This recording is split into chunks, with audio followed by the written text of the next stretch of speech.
विषय है आरसीए की बैठक का, सीडैक के साथ जो पहली बैठक हुई। और इसकी बात हम आपके साथ इसलिए कर रहे हैं क्योंकि प्रदेश के जो युवा हैं वो नई भर्तियों को लेकर इंतजार कर रहे हैं। हालांकि इन भर्तियों को लेकर ब्यूरोक्रेसी का अगर माइंडसेट आजकल देखें तो अभी तक माइंडसेट सिर्फ इतना है कि इस फाइनेंशियल ईयर की जैसे तैसे सैलरी का क्रॉस होने देते हैं, फिर नए बजट से सारी चीजें शुरू करेंगे। ये फाइनेंशियल स्टेज जो है उसको लेकर एक ब्यूरोक्रेसी का माइंडसेट है। लेकिन इधर जो है मसला वो कुछ और है, और कुछ और मसला इसलिए है कि राज्य सरकार ने राज्य चयन आयोग को पूरी तरह फंक्शनल कर दिया, लेकिन सीबीटी से एग्जाम लेना है, इसलिए इनके पास कोई एजेंसी नहीं है कंप्यूटर बेस्ड टेस्ट लेने के लिए। कैबिनेट से अप्रूवल हुआ सीडैक का, सीडैक भारत सरकार की एक एजेंसी है, और इसीलिए पिछले कल चंडीगढ़ में जब ये अप्रूवल लेटर इनको चला गया तो इनके जो वहां से डायरेक्टर हैं चेन्नई से, वो आए और वो डायरेक्टर जो हैं उनके साथ चंडीगढ़ में आरसीए के चेयरमैन, मेंबर्स, सेक्रेटरी और जो बाकी इनके अधिकारी हैं उनके साथ इनकी पहली बैठक हुई।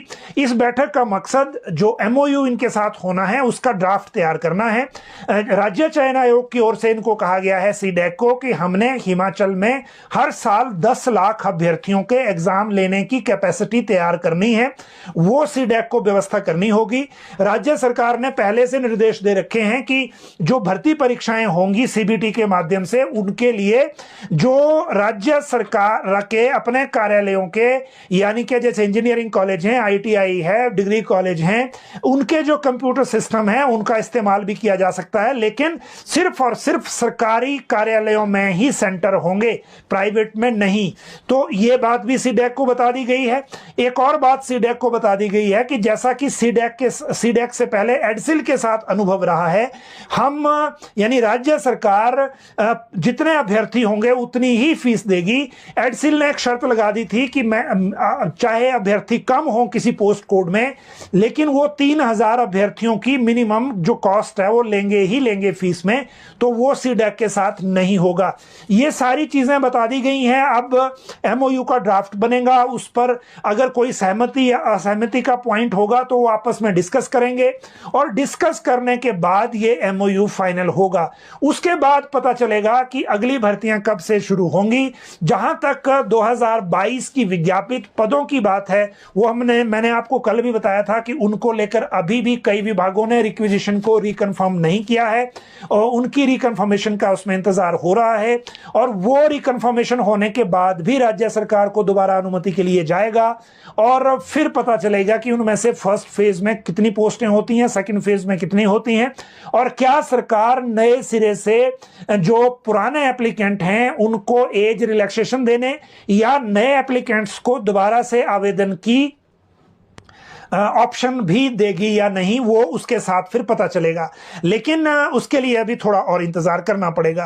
अब बात करते हैं राज्य सचिवालय से रिटायरी घर जाने को तैयार क्यों नहीं है। देखिए, कल हमने आपको लॉ की एक केस बताया था जहां पर एक एडिशनल सेक्रेटरी को 6 महीने की जो है वो एक्सटेंशन दे दी गई।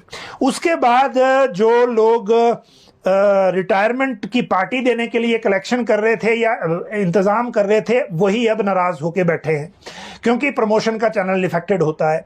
उसी तरह से अब आज देखिए कुछ नए ऑर्डर हो गए 1 फरवरी को। ये कोई सुंदरलाल शर्मा जी हैं, ये थे यहाँ पर गेस्ट नोर ऑपरेटर हैं कोई, और इनको लगा दिया जी मल्टीटास्क वर्कर 6 महीने के लिए री एंगेज्ड कर दिया इनको। उसके बाद ये टेकचंद हैं, सीनियर असिस्टेंट हैं, थे सीनियर असिस्टेंट, इनको घर जाना था पिछले कल, लेकिन अब ये दोबारा आ गए ऑफिस असिस्टेंट बनके। फिर मिश्र सिंह सुपरिटेंडेंट ग्रेड 2, ये भी रिटायर हो गए हैं पिछले कल, आज ये वर्क सुपरवाइजर हो गए और री एंगेजमेंट हो गई इनकी 6 महीने के लिए। उसी तरह से ये है सीनियर असिस्टेंट एक प्रेम कुमार, और ये भी कल रिटायर हुए थे, आज ये री एंगेज्ड हो गए और उसको ऑफिस असिस्टेंट बन गए।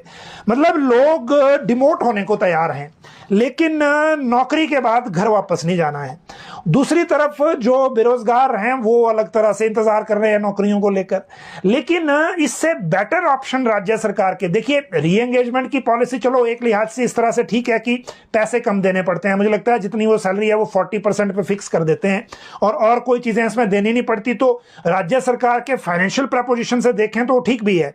लेकिन जो एक दूसरा फायदा है इसमें कि अगर सबको ही जब किसी को घर भेजना ही नहीं है तो सबसे बेटर यह है कि सीधा ही 1 साल बढ़ा दिया जाए या 1.5-2 साल बढ़ा दिए जाएं, क्योंकि उससे सरकार को आगे फायदा भी है कि रिटायरमेंट बेनिफिट एटलीस्ट डिले हो जाते हैं उसके कारण, और वो भुगतान में फिर फायदा होगा कि वो करना नहीं पड़ेगा। और देर सवेर वो करना पड़ता है कि नहीं, ये अगले साल का फाइनेंशियल मैनेजमेंट पता चलेगा। जब संकट आर्थिक आता है तो कई स्टेप नए लेने पड़ते हैं। इससे पहले वीरभद्र सिंह की जब सरकार थी तब भी रिटायरमेंट एज 1 साल बढ़ाई गई थी। बाद में जब स्थितियां थोड़ी सी कंट्रोल में आने लगी तो दोबारा से फिर वो उसको कम कर दिया गया, 58 कर लिया गया। और इसी तरह से इस बार अगर आपको पेंशन लायबिलिटी कम करनी है तो ये संभव है कि सरकार को वो स्टेप लेना पड़े, लेकिन ये तरीका जो है वो लगभग ठीक नहीं है। उसकी वजह यह है कि जो व्यक्ति अपना सेवा काल पूरा करने के बाद दोबारा दफ्तर आता है और कम सैलरी पर आता है जितना उसको मिलते नहीं, तो आप उससे उतनी प्रोडक्टिविटी नहीं ले सकते